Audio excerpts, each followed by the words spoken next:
I'd like to introduce to you also at the same time Peter, and Peter is a chartered landscape architect and has extensive landscape design, urban design, and a senior management experience. He currently leads the design for the movement team at the international transport consulting firm Davies,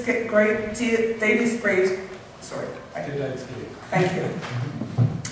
Having previously been a director of the Middle East projects for Martha Swartz Partners and director of urban design at the Project Centre in London. He's worked on numerous different projects and is highly skilled in examining place and purpose for urban design centres and bringing forward a creative but technically robust design. So I'm excited to hear what you have to tell us today. Peter has a wide amount of extensive experience from the Middle East as well as from Mexico, and he will be telling us how he's been able to use his experience on developing complex public realm projects in London and across the United Kingdom. Right, good afternoon. It's not afternoon, it feels like afternoon. I'm still on UK time, having just landed at the weekend. What I'm going to talk about in this session is about Kingston Town Centre, which isn't really a mid-sized city. It's a suburb of London that has a population of, around 160,000 people. It's part of a bigger city, but it has some of those issues around that mid-sized cities actually face. And it's going to be really about a major funding bid that we undertook for the local authority there to secure funding from the Lord Mayor of London. Kingston, as you can see on this map, is in the southwest corner of London. It's one of London's 33 boroughs. As I said, the residents, 164,000 of the 10 million in London. And it's about 25 minutes from the centre of London, from the Waterloo mainline station, so it's quite close. You could actually cycle into central London quite easily as a commuter cyclist. But it actually has a very strong history. It is a royal borough, and was actually the site of seven coronations before they moved to Westminster Abbey. So I think Ethelred the Unready was coronated in Kingston, so maybe they'll declare themselves a separate country at some point. The royal connection continues because it's on the Royal River. You've got Hampton Court on the other side of the river, Bushey Park, Royal Park, Lands and Richmond Park, all hunting grounds. And you've got fantastic recreational possibilities along the River Thames, not only as a walker, cyclist, but a river user. It is also actually the 6th biggest retail centre in the UK, but it's also got a historic market that's just been refurbished. So it goes from, high quality goods in a market, fresh produce, all the way to having the major stores dominating the town centre with all the problems that brings in terms of traffic. It also is a university town with a very strong design school, with about 22,000 students, and that university town's actually growing. So it's a very mixed town. But in the 70s and 80s, they put a ring road around the centre to keep traffic out. That suddenly brought its own problems. The ring road was brought in to get traffic to the car parks for the retail centre, but started then to put a concrete collar around the actual town, because nobody was thinking about complete street designs at that time. And it was actually playing against active modes of transportation. But there are opportunities within Kingston that are slowly developing over time, and they're slowly integrating new infrastructure into the public realm, segregated cycle tracks, but they're very minimal, and there's big issues about people walking and cycling into the town centre. So, in the mid-80s, Kingston realised it had problems how to compete with other cities, other towns around the UK, and they prepared a kind of area action plan really to unlock the development potential of the town centre and allow for that retail expansion to happen in a controlled manner. More residential growth, there's a real demand for housing. You're talking about somewhere that you can get into the City of London in 25 minutes, 30 minutes. So densification of the actual core of the town centre. And then the university itself wanted to grow and offer more courses, more facilities. Around all that, people live in Kingston. A lot of people actually commuted to central London to work. But the nighttime economy was being dominated by students. You know all the problems that can bring. So they wanted to kind of diversify the nighttime economy to bring back other people into the town centre. And then really to kind of, it's USP, it's a university town, it's in London, but it's also a market town. So they had something special to sell. But the public realm wasn't actually delivering that, and they didn't have the funding available to do that except the development took place. So Mayor Boris rides into town. 2013, he publicises his cycling vision strategy for London, about to make that modal shift from cars back into cycling. But also there was the Transport for London's plan, which was about making a major shift to active modes generally and getting people to walk from transit centres into where they work or where they live. So the introduction of all these new policies was driving real change. There still wasn't that funding. Last year, he announced £100 million for a fund to develop cycling infrastructure within the London outer boroughs, of which Kingston is one. Now this seemed a real key to unlock what to do with the streets and the public realm of Kingston, and actually start to understand and solve some of the problems that Kingston faced. So Kingston went through a series of bid rounds. We helped them in the design and documentation of that. And earlier this year, they won £33 million. They actually went for the full £100 million. That's how their bid was put together. They shared it among three boroughs in total. So it was a very competitive process. But one of the things that caught the imagination of the politicians was the kind of innovative ideas and the whole approach about using complete streets and thinking about the total issue as to solve that major problem, actually revolutionise the way the town centre actually worked. So there were some crazy ideas, there were some sensible ideas, but overall the funding bid was grounded in reality and practicality. But the major point about the whole of the bid, it was a cycling bid, but it wasn't about cycling. It was really, to be honest, about complete streets, about creating an environment that addressed the needs of all of the users in the town centre. Politically, the politicians in Kingston couldn't go to the residents of Kingston, we're going to introduce all these cycle lanes. What they could go to the locals and say is we're going to provide complete streets and we're going to look at all the modes of how they all integrate and work together. And in that way, they engendered a lot of stakeholder support from all the businesses that would be naturally entered them, but also the community. And I think this was very key on the whole of the process, was engaging and consulting and talking to everybody right from the moment we decided to go for this bid until we put the documents in. There were continual meetings with the local authority, with all the interest groups, involving them with the whole process. And even the ideas that we developed, the council developed, would change as we put that bid together to take account of the issues being faced by the local residents and businesses. And really, the programme objective was substantially to increase the cycling within Kingston, but also to transform the environment and encourage people to cycle to work. So these were things that were running all through the programme, and to provide a network. I think, you know, so many times in the past, in London particularly, we tried to put in cycling infrastructure, but they've been broken networks, they haven't been joined together. So here we were looking at networks for cyclists, but also networks for pedestrians. So they're all interlinked.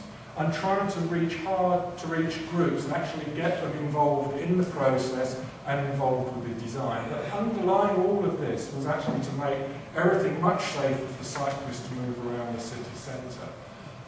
But fundamentally, it was also for non-cyclists. And it was really to support the Kingston Futures Urban Regeneration Programme this bid was put together. And really to create that destination of choice, so people moved away from using their cars and went back to walking and cycling. You have a lot of people live very close to Kingston's town centre could actually walk and cycle in, but they just choose their car just because the car park facilities are provided. And really it's actually to change the whole of Kingston town centre into a walking and cycling environment. So in parallel to the bid, we also worked with the local authority as an overall movement strategy that looked at the whole of the town centre as how cars could access the car parks, how buses could actually move around the town centre, how they could all work together so that the business didn't feel threatened by this kind of complete street approach. It was actually going to bring benefit to their city centre. And really it was actually making use of all the kind of opportunities that are faced within Kingston, the river, the historic core, and really bring the whole place to life. It's moving that way at the moment, but this £100 million that was being offered, and the 133 million, actually is going to enable a lot of this to take place. So key to the bid was the creation of a network of cycle routes that would be connecting the suburbs around the town centre into Kingston itself. These aren't necessarily expensive. The real problems are actually in creating complete streets in the town centre itself. There are major engineering works that would have to be undertaken, major issues that need to be addressed. But part of the philosophy was to actually get in facilities for cycles to enable us to move in and out of the town centre. So that was key, the network. Then there were also landmark projects to unlock certain connections like the Thameside River Boardway, and also to address the needs of pedestrians and cyclists and users around some of the station hubs in the borough. And then also there was an initiative to change people's attitudes to undertake complementary measures. Talk to people about this, actually enthuse them about complete streets, about walking, about cycling. So it isn't just hard infrastructure going in. From day one, we're talking, educating and encouraging people to understand what is actually going to come in the future. Because half the time when you're kind of changing the balance of the street, especially in London where we have very constrained carriageways, you're going to upset somebody.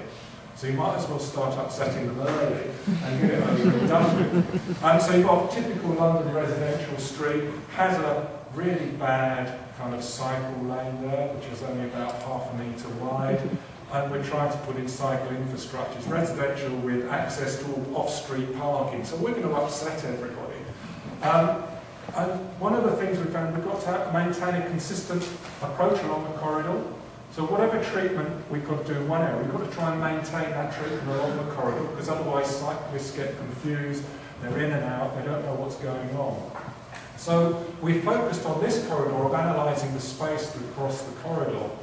Like I know we did kind of cross sections of the street, how to get the balance out, try and organise the street and balance, where the buses could go, where the loading bays could go, and came up with a solution that wasn't necessarily ideal in terms of space for cyclists, but was a balanced, complete street approach.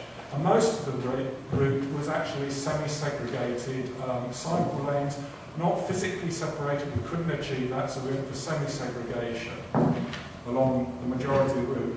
And it actually would mean that we widened the lane so it was about 1.6 wide. There was some sort of delineation. We couldn't have segregation because of all the entrances. And it was a natural compromise that would create a complete street along that corridor. Along the Portsmouth Road, which was a different situation along the River Thames, the actual space allocation, we were able to achieve something more. And there, we looked again at cross-sections of how to rebalance the road space, maybe remove some on-street parking, put that to the side streets. But here, we were able to achieve a bi-directional segregated cycle lane along that corridor. So it's actually looking at the context of the situation and designing a solution. One of the major missing links within the whole of this network for walking and cycling in Kingston Town Centre was the river frontage. And it's been a long time aspiration of Kingston to improve that link. At the moment, you can't cycle along that riverfront. You can walk along it, you can walk your bike along it, reduces down to about 1.5 metres in places. But on a summer's evening, on a summer's weekend, this riverbank is absolutely packed with people. So in 2008, in the action plan, they adopted the idea of putting some sort of extension or causeway or boardway in the River Thames to actually increase the capacity for walking and cycling along the river. So we designed this concept with a 4-metre wide floating cycleway that would actually unlock that link, enable users to move up and down the river, connect back into the town centre, so looking at the connections to and from the town centre, but not also taking account of the need for boats to moor along there as they do now, so talking to the users that have their boats there. And also there's a regatta on the River Thames, a rowing regatta, so we had to analyse all the issues about lanes for a regatta, how it was managed. And here we are trying to design a cycle kind of complete street network, and we're looking at rowing regattas and boat lanes, in effect. So it's looking at the totality of it. Our biggest issue with the Thames project is environmental issues, because the Port Authority and the Thames Environment Agency are very anti anything going in the River Thames. But so here's the conceptual concept of the floating boardway that caught the imagination of the UK press and helped unlock that funding. But there's still a lot of negotiation to go in terms of getting that idea through, getting people on board, so they're still talking. Kingston station entrance is a very poor entrance into the town centre, and here this is where the ring road hits the station and restricts all the space for pedestrians and cyclists. So the idea here was actually look at the traffic, try and come up with solutions, and we actually found the potential we can go down from 3 lanes down to 2 lanes and reallocate that space for cyclists and pedestrians. In the UK, that will mean 18 months of traffic modelling and negotiations with Transport for London to do it. There are real challenges in delivering ideas like this, but sometimes you just have to go for it, and Kingston may just do a temporary scheme and see whether it works, rather than go through the whole process of modelling. But it's actually to create that major entrance into Kingston and create a cycle hub and an intermodal interchange that's creating places for people. And I know I've been warned about finishing, and I'm very nearly there. And the other thing was about delivery, a delivery programme. I know it's not about the detailed designing the street. No, it's not about kind of allocation of space, but it's about allocation of tasks within the authority to deliver the whole programme of complex street projects within what is a very, very tight time frame of 3 years. So the authority is setting up particular work streams, teams to deliver this project, but also relating to all the outside stakeholder interests at a board level, Kingston Futures, etc., the local business, to make sure the whole thing goes smoothly. And to be honest, it's not going smoothly for a number of authorities that are trying to deliver these schemes in London at the moment. There's a lot of kind of angst about this reallocation of road space. And I think education is a real message of what we've been doing, is actually bringing this idea forward. So I'm really just going to, they're the key conclusions. I think collaborative approach was essential in us winning this bid and engaging with all the businesses and community.